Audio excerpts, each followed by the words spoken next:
Nessa aula nós vamos estudar o filtro casado e o correlator, que são dispositivos equivalentes e ótimos para processar o sinal recebido em um sistema de comunicação digital operando no canal AWGN. Esse assunto corresponde ao capítulo 3 do nosso livro-texto, Transmissão Digital, Princípios e Aplicações. E nós vamos iniciar analisando esse modelo de sistema, onde nós temos aqui do lado esquerdo um sinal ou um pulso, melhor dizendo, G de T, sendo transmitido. Esse pulso está sendo contaminado com ruído branco, ou seja, ao pulso G de T está sendo adicionado o ruído branco, e o sinal recebido X de T, que é, portanto, G de T mais W de T, entra no receptor, que está localizado desse ponto em diante, e o primeiro elemento do receptor é um filtro linear, cuja resposta ao impulso é H de T. Bom, primeiro vamos justificar a presença desse filtro. Para fazer isso, vamos supor que a gente tenha um pulso transmitido com esse formato.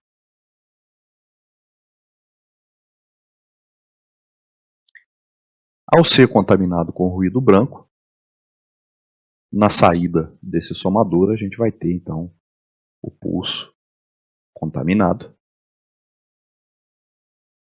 E o papel do filtro é literalmente limpar esse sinal contaminado para que o sinal Y de T tenha a menor influência possível do ruído branco. Então, por exemplo, nós gostaríamos que o pulso de saída fosse exatamente igual ao pulso de entrada G de T, mas isso é impossível. Algum ruído vai permanecer, fazendo, por exemplo, com que o pulso de saída seja ou fique meio arredondado, nesse caso específico, em que o pulso transmitido é um pulso retangular. Então, a presença de um filtro na entrada do receptor é justificável por conta da necessidade de a gente reduzir, tanto quanto possível, já que não é possível eliminar, a influência do ruído branco no sinal recebido. A forma de onda de saída do filtro, ela é amostrada, e o valor da amostra é utilizado para que a gente tome em seguida uma decisão sobre o símbolo que foi transmitido. Bom, por que é necessária a amostragem? Vamos lembrar que nós estamos falando de um sistema de comunicação digital em que símbolos são transmitidos a uma determinada cadência, R igual a 1 sobre T, baldes. O processo de amostragem do sinal de saída do filtro de recepção, esse filtro linear aqui nós podemos chamar de filtro de recepção. Então, o processo de amostragem do sinal de saída desse filtro tem por objetivo criar momentos, instantes específicos para que a gente tome a decisão sobre qual símbolo foi transmitido. Por exemplo, eu poderia ter um símbolo correspondente a essa forma de onda que eu desenhei, eu poderia ter um outro símbolo correspondente a essa forma de onda com amplitude um pouco menor, eu poderia ter um terceiro símbolo correspondente a essa forma de onda G de T tão pequena quanto essa segunda, mas com amplitude ou com polaridade invertida. E por último poderíamos ter um pulso dessa forma, Então aqui eu teria, por exemplo, 3G de T, aqui eu poderia ter G de T, aqui eu poderia ter menos G de T, e aqui eu poderia ter menos 3G de T. E essas formas de onda corresponderiam a símbolos que nós poderíamos chamar de símbolos S1 de T, S2 de T, S3 de T e S4 de T. Estamos falando, portanto, nesse exemplo, de um sinal 4PAM. Se nós temos um sinal 4PAM, significa que cada símbolo de duração T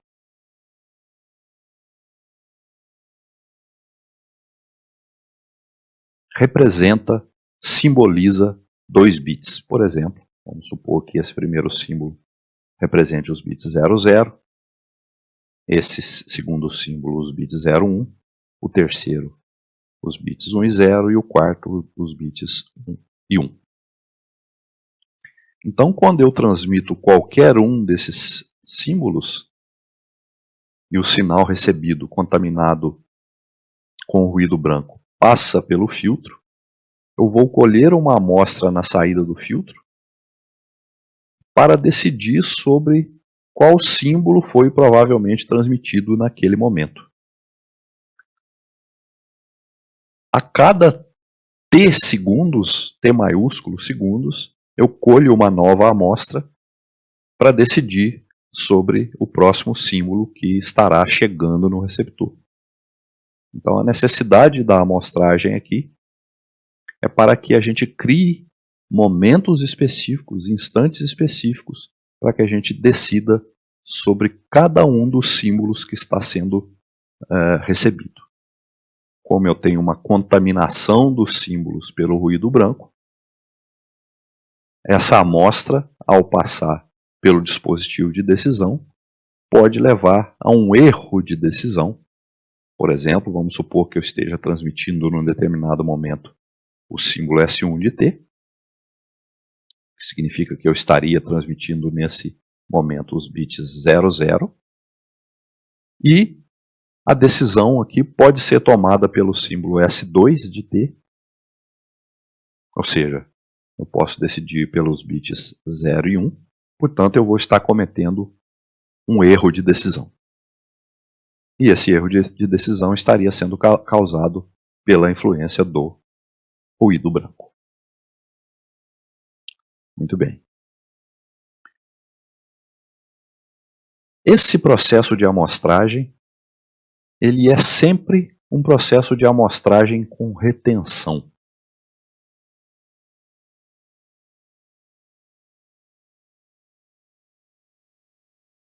Por quê?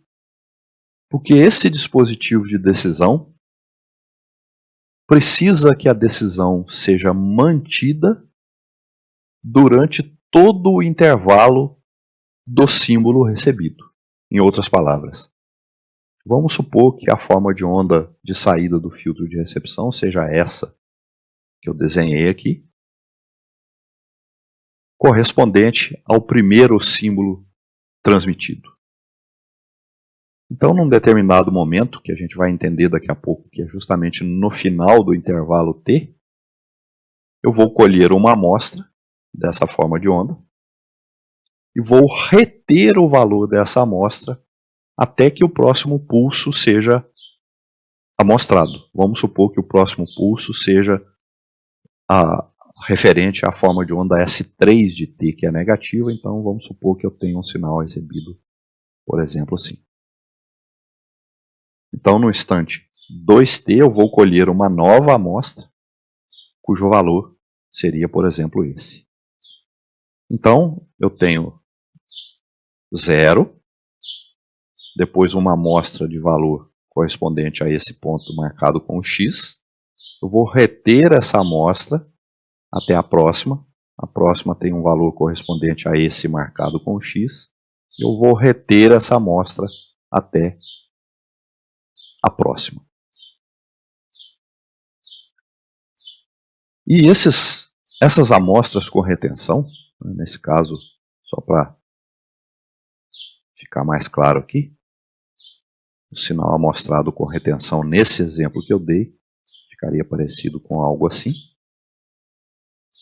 Então essa amostra corresponde ao primeiro símbolo recebido, essa amostra corresponde ao segundo símbolo recebido.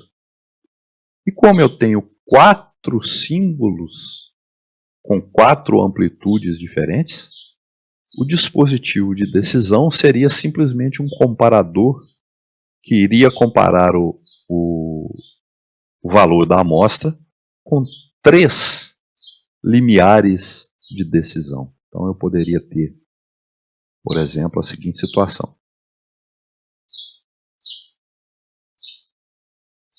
Vou chamar aqui de lambda 1.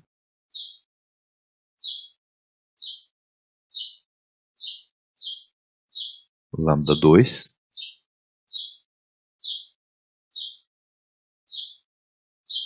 E lambda 3. Ou seja, nesse exemplo que eu dei, a primeira amostra é maior do que lambda 1. Se ela é maior que lambda 1, eu decido que o pulso transmitido foi o pulso ou o símbolo S1 de T. Por quê? Porque o símbolo S1 de T é o que tem a maior amplitude positiva. A segunda amostra ela está entre lambda 2 e lambda 3. Portanto, ela se refere ao símbolo S3 de T. Por quê? O símbolo S3 de T é o símbolo que tem a amplitude negativa intermediária, que seria o 0. O lambda 1 seria, nesse exemplo específico, igual a 2. O lambda 2 seria 0. E o lambda 3 seria menos 2. Então, qual o símbolo que tem amplitude entre 0 e menos 2? É o símbolo S3 de T. Então, nesse exemplo que eu dei, apenas considerando 2 dos 4 possíveis símbolos, eu teria a primeira decisão tomada em favor do símbolo S1 de T, e a segunda decisão tomada em favor do símbolo S3 de T. Ou seja, o dispositivo de decisão iria fornecer na sua saída os bits 00, correspondentes ao símbolo S1 de T, e em seguida os bits 1 e 0, correspondente ao símbolo S3 de T.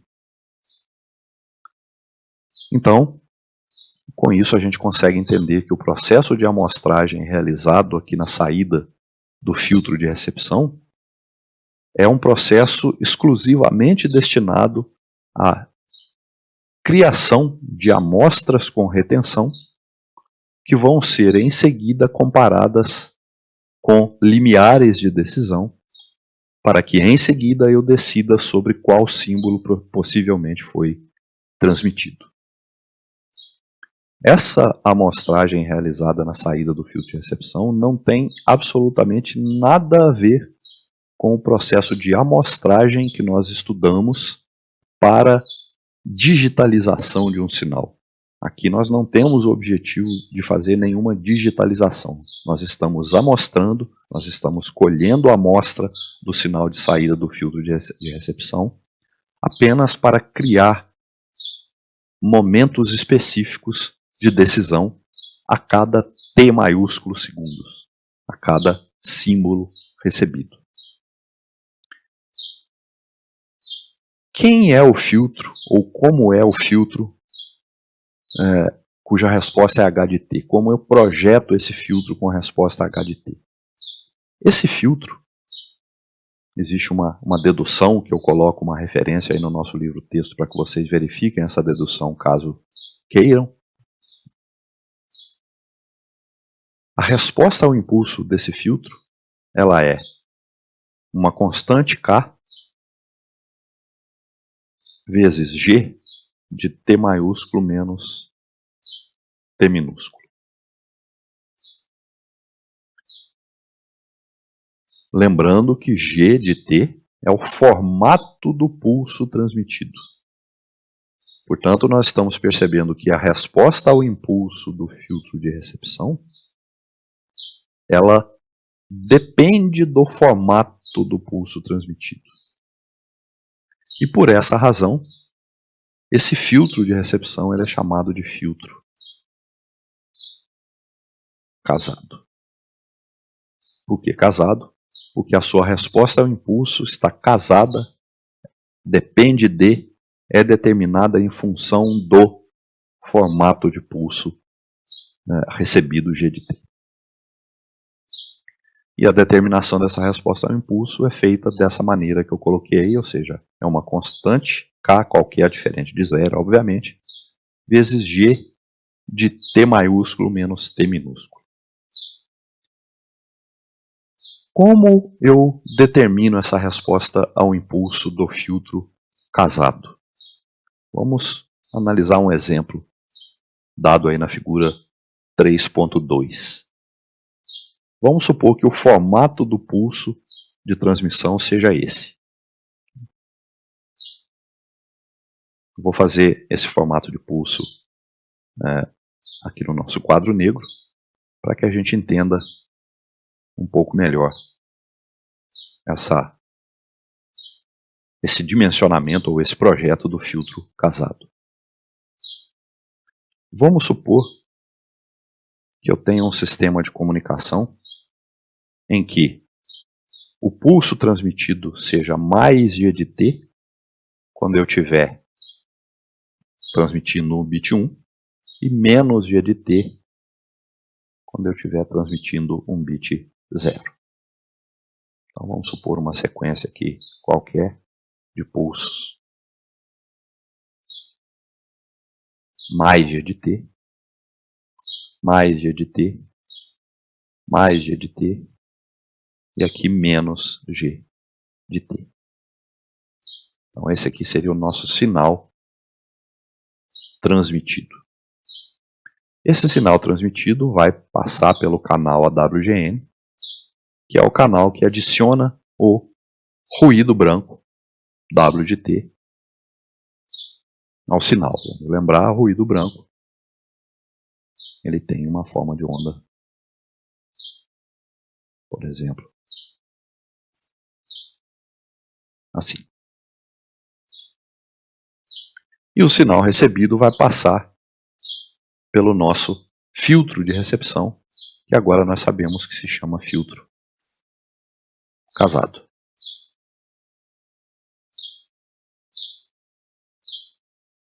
A saída desse filtro casado vai ser amostrada e as amostras vão ser aplicadas a um comparador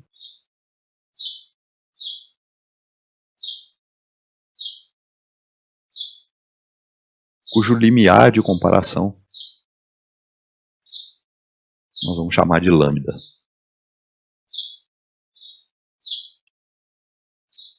Nesse exemplo específico, o sinal recebido vai ser alguma coisa, por exemplo, assim.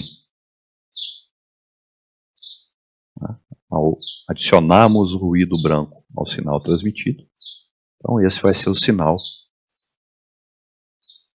X de T, o sinal amarelo que eu acabei de desenhar. Ao passar pelo filtro casado,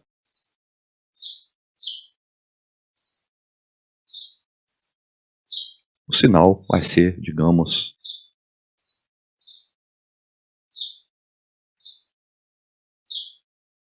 assim. Ele está mais limpo do que o sinal amarelo à esquerda, mas ele não é igual ao sinal azul à esquerda, porque o filtro não é perfeito, ele não é capaz de eliminar totalmente a influência do ruído.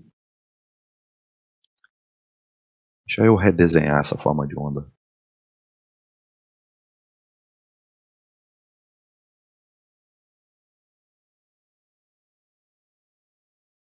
E aí nós vamos amostrar com retenção esse sinal amarelo e vamos gerar na saída do amostrador o seguinte sinal. A primeira amostra é tomada no instante t, que nesse caso é igual a tb, Por quê? Porque eu tenho dois símbolos apenas. O símbolo S1 de t, que é igual a mais g de t,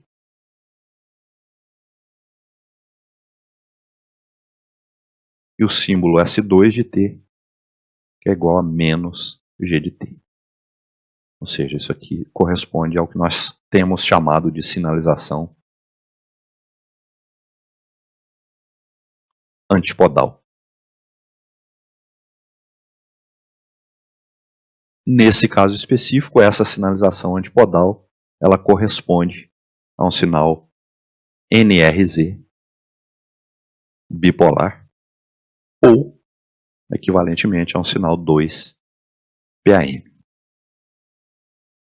Então nós vamos escolher uma amostra a cada t igual a tb, um símbolo carrega apenas um bit. A primeira amostra vai ter esse valor.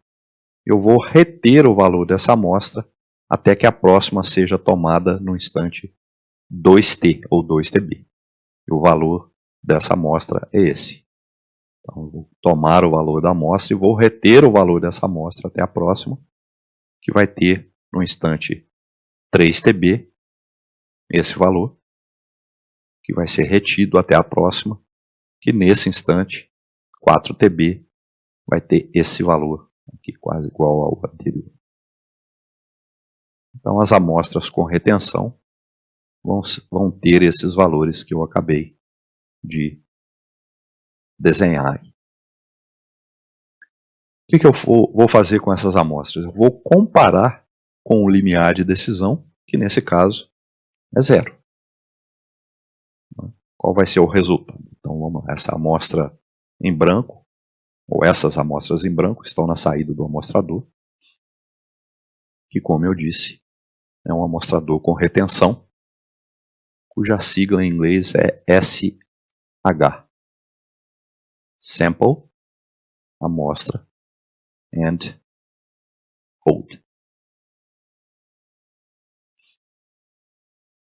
Ao comparar as amostras com o limiar lambda igual a 0, então o primeiro intervalo de t segundos nós não temos nada, ou seja, não havia ainda sido colhida nenhuma amostra, portanto o primeiro bit válido vai aparecer a partir do instante t igual a tb, onde a amostra é maior do que 0. Maior do que 0, nós vamos tomar a decisão por um bit 1. A segunda amostra tem valor menor do que 0, então nós vamos tomar uma decisão por um bit 0. A terceira amostra é maior do que 0, portanto bit 1 novamente. E a quarta amostra maior do que 0, portanto mais um bit 1. Então a sequência de bits de saída do dispositivo de decisão, que é o nosso comparador, será 1, 0, 1, 1, coerente com o que nós transmitimos aqui, onde nós temos mais g de t correspondendo ao bit 1, menos g de t ao bit 0, mais g de t bit 1, mais g de t bit 1 novamente.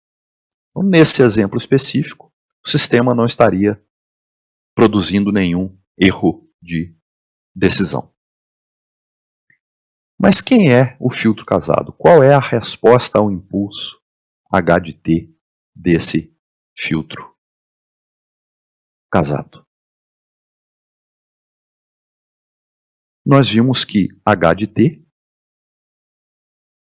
é uma constante K, qualquer, diferente de 0, G de t maiúsculo menos t minúsculo. G de t maiúsculo menos t minúsculo, nós podemos escrever como G de menos t menos t maiúsculo. Para que fique simples a gente entender que quando a gente faz o eixo temporal ficar negativo, isso corresponde a um espelhamento horizontal da função. Então, o nosso pulso g de t Ele é assim. Esse é o nosso pulso G de T. G de menos T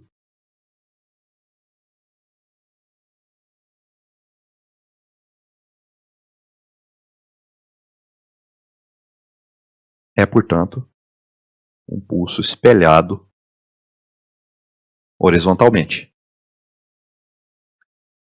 E G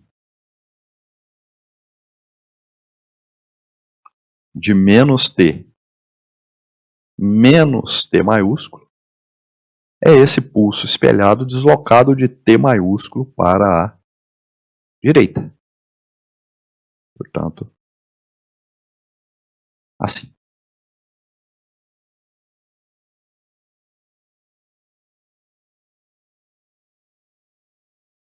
Se aqui for 1, por hipótese,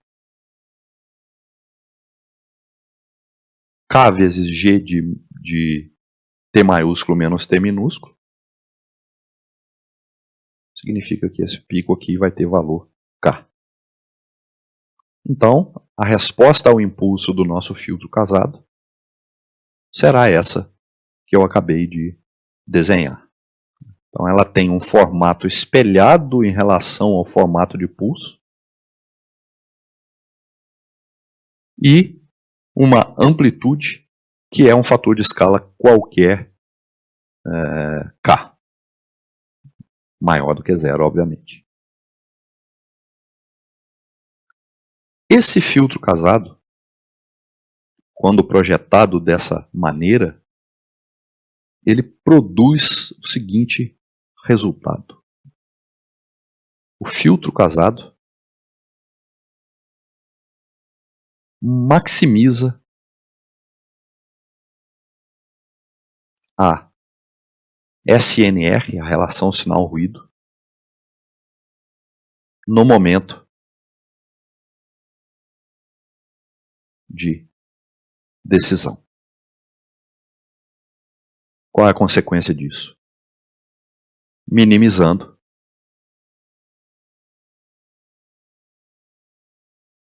portanto, a probabilidade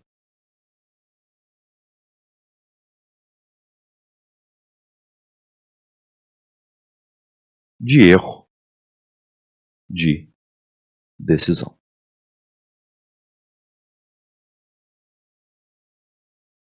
Então, esse nosso filtro casado é o melhor dispositivo possível que se pode colocar na entrada do receptor para combater o efeito do ruído branco.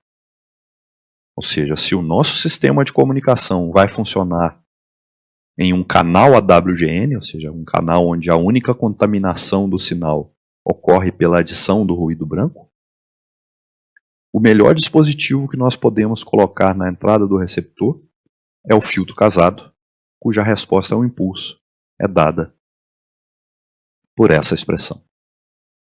Então, esse nosso filtro casado é o nosso dispositivo ótimo de recepção. Não existe nenhum dispositivo melhor do que ele para se colocar na entrada do receptor.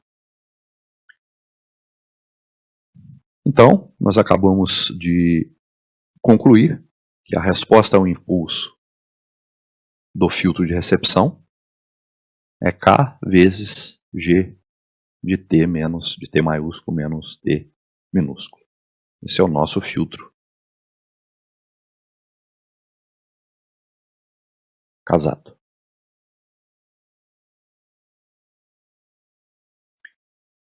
Quem é a saída do filtro casado, se a entrada for o sinal x de t?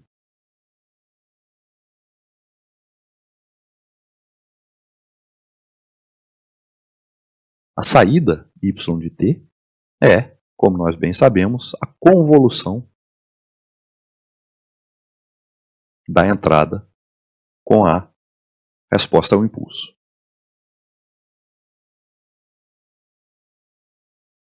que é integral de menos infinito a t de x de tal h de t menos tal de tal. Simplesmente escrevi aqui a integral que define a operação de convolução. Vamos supor que h de t seja igual a zero para t menor do que zero. Qual a consequência disso nesse nosso cálculo? Ele vai se tornar um pouco mais simples. E nesse caso, então, y de t, que é a saída do filtro casado, vai ser integral de zero, então o limite inferior a menos infinito vai mudar para zero, a t de x de tal, vezes h de t menos tal de tal.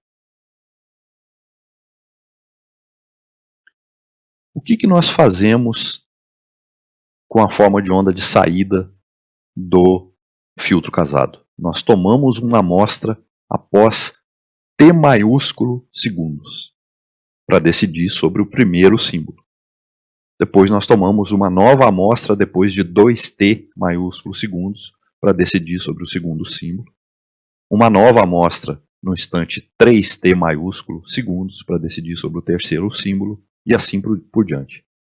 Ou seja, eu tenho na verdade um processo repetitivo de decisão que é a tomada da amostra, a comparação da amostra com o limiar de decisão.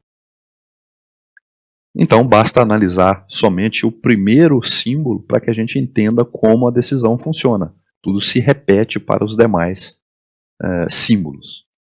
Então, a amostra y de t maiúsculo vai ser integral de 0 a t maiúsculo de x de tal vezes h de t menos tal de tal. Mas quem é o h? A resposta ao impulso h de t. A resposta ao impulso é k vezes g de t menos t minúsculo. Então, nós podemos substituir aqui, integral de 0 a t de x de tal vezes k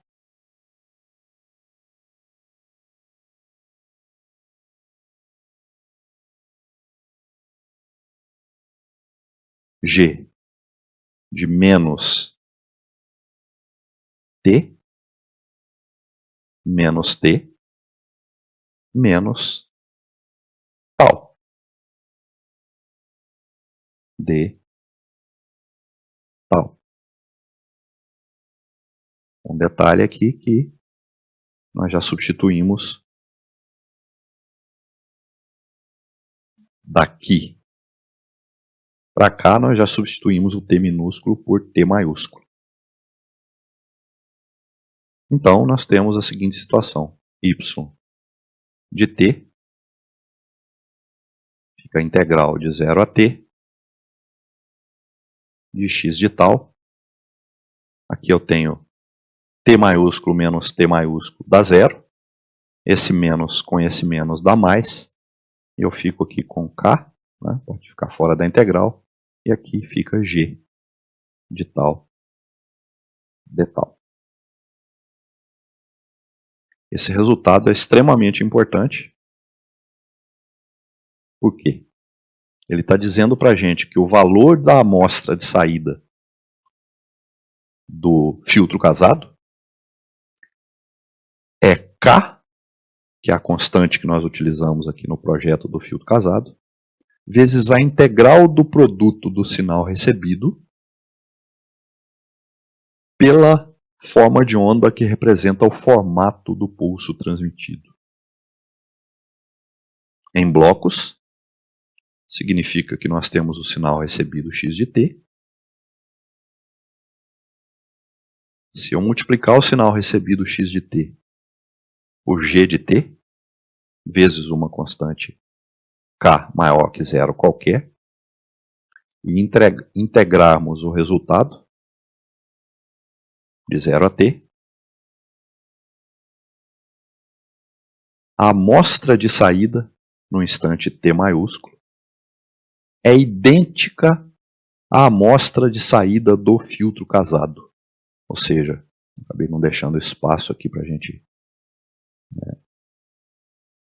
escrever, mas eu vou tentar fazer isso aqui.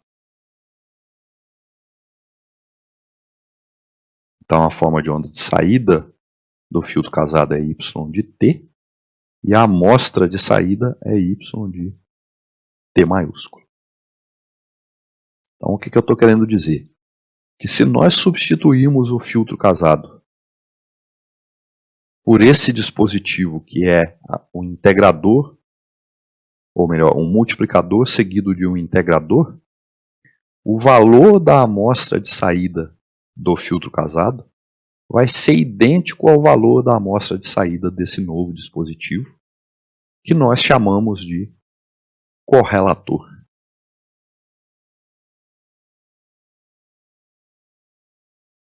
Por que correlator? Porque nós sabemos, ou conhecemos, melhor dizendo, a expressão matemática correspondente a essa que eu coloquei demarcada aqui do lado esquerdo, ou seja, a integral do produto entre duas funções é uma operação matemática conhecida chamada de correlação. Então, o dispositivo que executa a correlação nós chamamos de correlator. Então, qual é a situação que nós temos? A situação é muito simples. Um sistema de comunicação digital operando no canal AWGN pode ter em sua entrada um desses dois dispositivos que nós acabamos de analisar. Ou um filtro casado, ou um correlator. Ambos vão fornecer nas suas saídas exatamente o mesmo valor de amostra, embora eles sejam dispositivos diferentes do ponto de vista de construção. Um filtro é um filtro. Por exemplo, um filtro RLC, um filtro usando um circuito integrado. Um correlator é um multiplicador, é um mixer, seguido de um integrador. Portanto, é de fato um dispositivo completamente diferente de um filtro casado. Mas, curiosamente, as amostras de saída de ambos são iguais. E se elas são iguais, obviamente, ambos os dispositivos vão levar a um mesmo desempenho do sistema de comunicação. Aqui na figura 3.3, a gente tem um receptor implementado com um correlator, supondo que o sinal transmitido é essa sequência de pulsos colocada aí do lado esquerdo, onde eu tenho um pulso de formato G de T, mais ou menos com esse formato aqui, T igual a TB, a duração desse pulso. Então esse é o nosso G de T. E esse pulso é transmitido a cada TB segundos. Veja que eu tenho aqui nessa expressão o pulso G de T deslocado de múltiplos inteiros de TB e ponderado por AN, onde AN é mais 1 ou menos 1. Se for mais 1, significa que eu tenho o pulso G de T positivo. Se for menos 1, o pulso G de T negativo. Então, essa sequência de pulsos que está aí representaria, por exemplo, os bits 10, 10, 0. Esse sinal é contaminado com o ruído branco e entra no receptor, que está daqui para frente. O que eu tenho na entrada do receptor? Eu posso ter um filtro casado ou um correlator. Nessa figura eu tenho um correlator que vai fazer a correlação do sinal recebido, x de t, com réplicas do formato de pulso G de T. Então aqui eu tenho uma réplica, uma outra réplica e assim sucessivamente.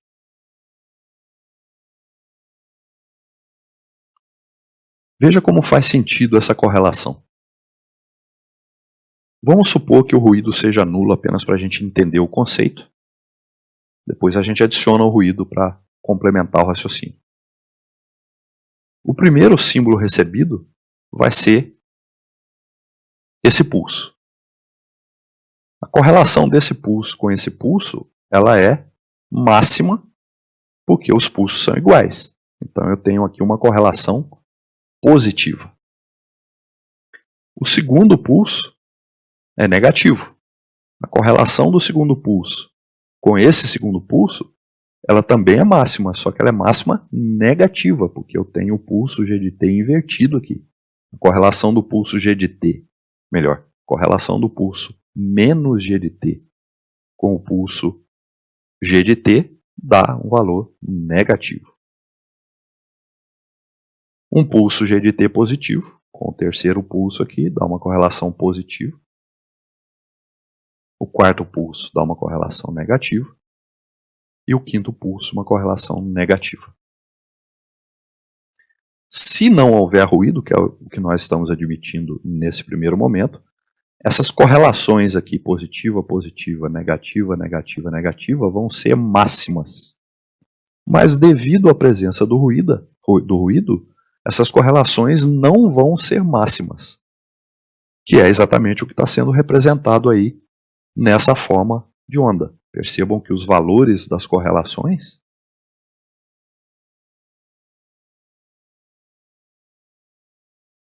vamos demarcar aqui com um X aqui. Esse valor, esse e esse não são máximos positivos nem máximos negativos. Aqui é o zero. E não são máximos positivos e máximos negativos por causa da influência do ruído. Mas nesse exemplo que está ilustrado na figura 3.3, eu não tenho erro, porque perceba que ao colher uma amostra do primeiro pulso, nesse instante eu tenho esse valor, depois a segunda amostra tem esse valor, a terceira amostra tem esse valor, a quarta amostra tem esse valor e a quinta amostra esse valor. Essa forma de onda em azul que eu acabei de fazer é essa forma de onda que está aqui embaixo, separado, para a gente enxergar melhor.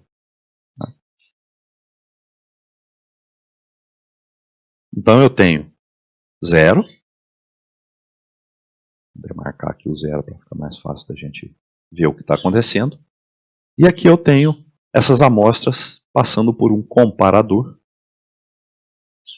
O símbolo do comparador é esse, com um único limiar de decisão de valor 0. Então, essa amostra tem valor maior do que 0, bit 1. Essa aqui menor do que 0, bit 0. Maior do que 0, bit 1. Menor, bit 0. Menor novamente, bit 0. Então, 1, 0, 1, 0, 0. Que foram exatamente os bits que foram supostamente transmitidos.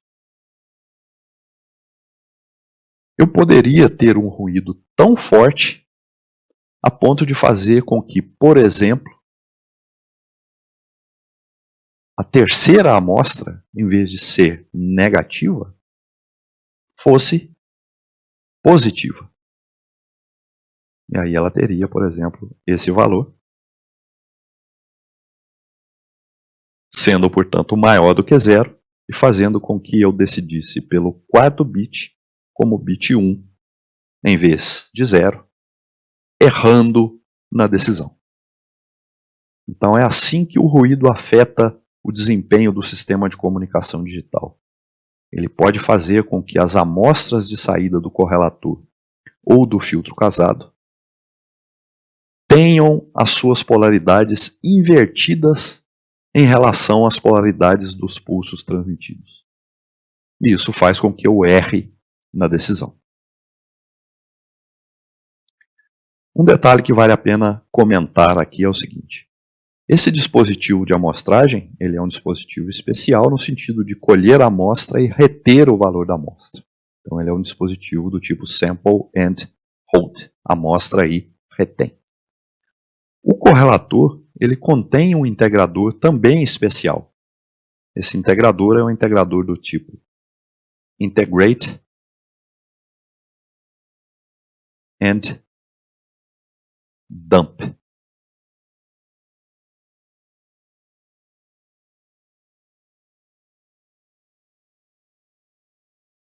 que significa Integrate and Dump? Integra e reseta. Integra e zera. Veja bem que é isso que está acontecendo na forma de onda de saída do integrador.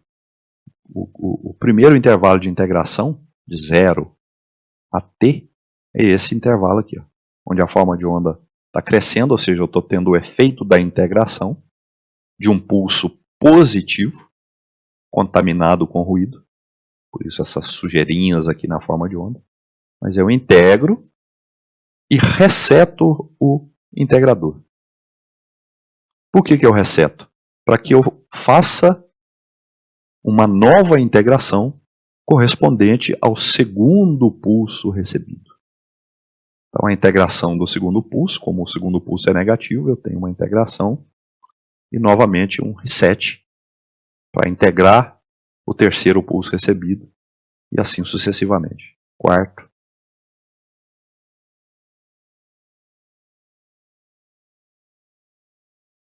O quinto e assim por diante.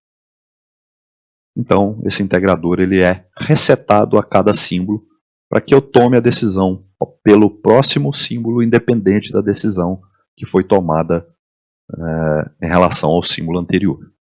Então, ele é um tipo de integrador com esse amortecimento, com esse reset, com esse processo de se zerar a sua saída a cada t segundos.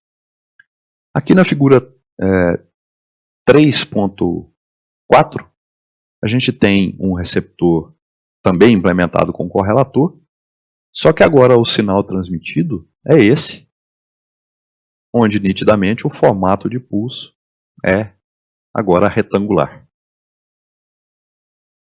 Duração t igual a tb, tá? Esse é o nosso g de t. Então eu tenho mais g de t, menos g de t, mais g de t, menos, menos, correspondentes aos bits, por exemplo, 1, 0, 1, 0, 0. Então, da mesma maneira, esse sinal passa pelo canal AWGN, é contaminado com ruído, e gera na saída, ou melhor, na entrada do receptor, digamos, por exemplo, uma forma de onda assim. Essa forma de onda estaria presente aqui, seria a forma de onda x de t. E aí eu passo esse sinal corrompido pelo correlator, que corresponde a uma sequência de pulsos de formato g de t. Ora, o que é uma sequência de pulsos de formato g de t?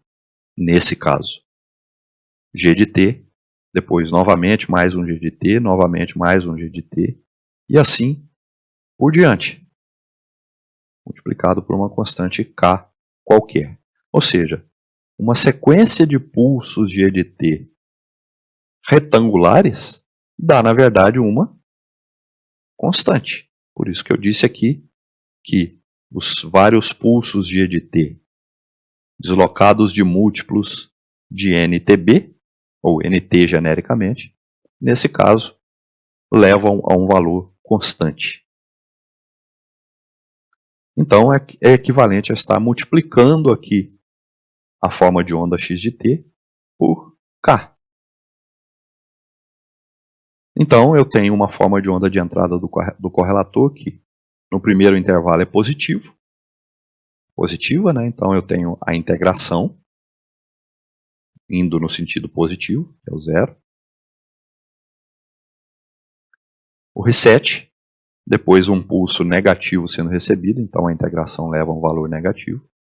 Reset, integra, outro pulso positivo, depois mais 2 pulsos negativos. Então essa seria a forma de onda de saída do correlator. E aí eu vou colher amostras dessa forma de onda antes de cada reset, ou seja, aqui, aqui, aqui, aqui e aqui.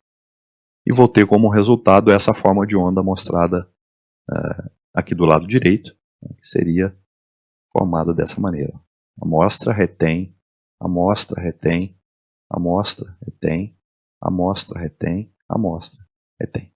Essa forma de onda em azul que eu acabei de desenhar é igual a essa. Mais uma vez, vou comparar essa forma de onda com zero.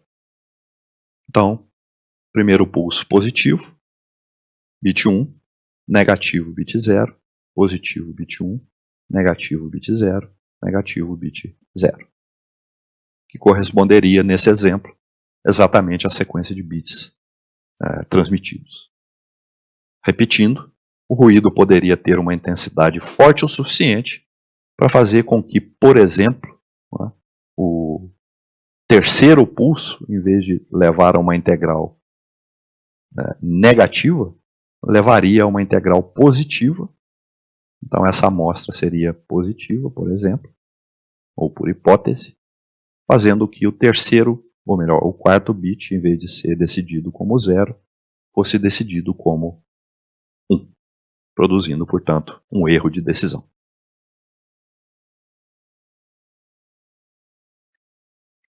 Tanto na figura 3.4 quanto na figura 3.3, a única diferença entre elas está no formato de pulso, né? Na figura 3.3, os pulsos têm um formato de uma gaussiana truncada, né? Uma função gaussiana truncada.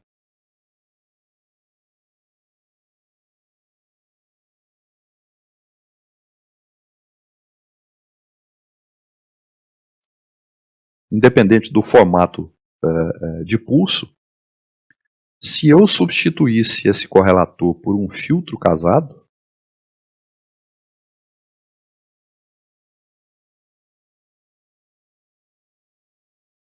a forma de onda de saída do filtro casado seria diferente. Sei lá o que ela vai dar aqui.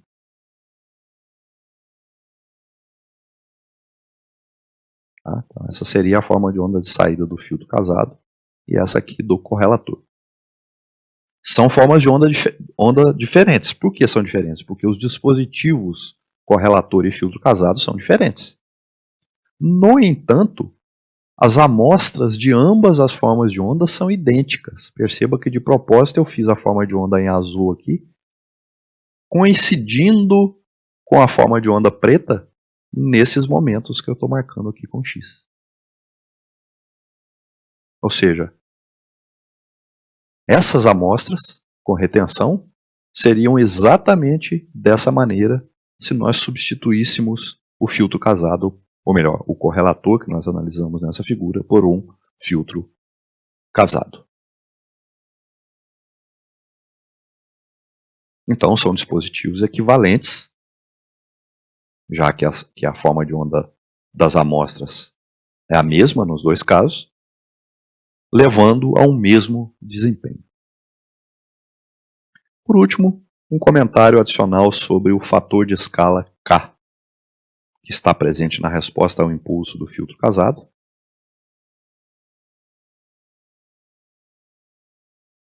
E também está presente no fator de escala dos pulsos G de T aplicados aqui no correlator. Essa forma de onda, se a forma de onda transmitida fosse os pulsos em azul, e uma constante se fosse os pulsos em preto. O fator K, ele é um fator de ajuste que nos dá liberdade para ajustar as amplitudes que nós queremos na saída do filtro casado ou do correlator, em função do dispositivo que vem em seguida. Por exemplo, vamos supor que o comparador aqui seja um dispositivo alimentado com mais 5 e menos 5 volts.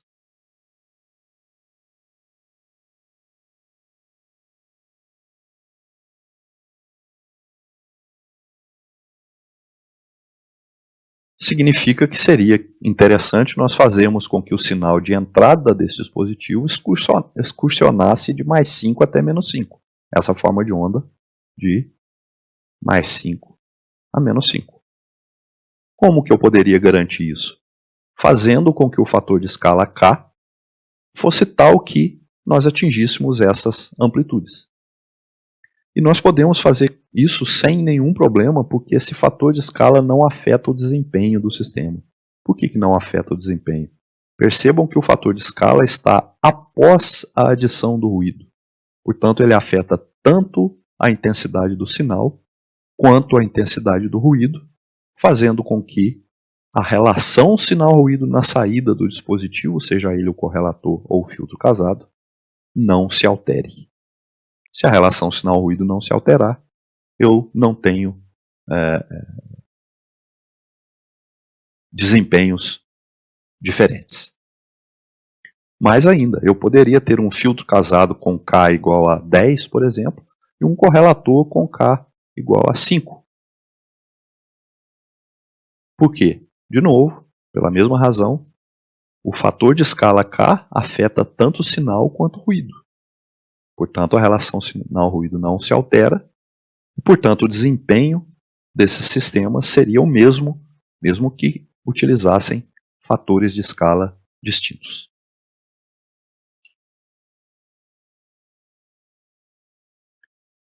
Por hoje é só.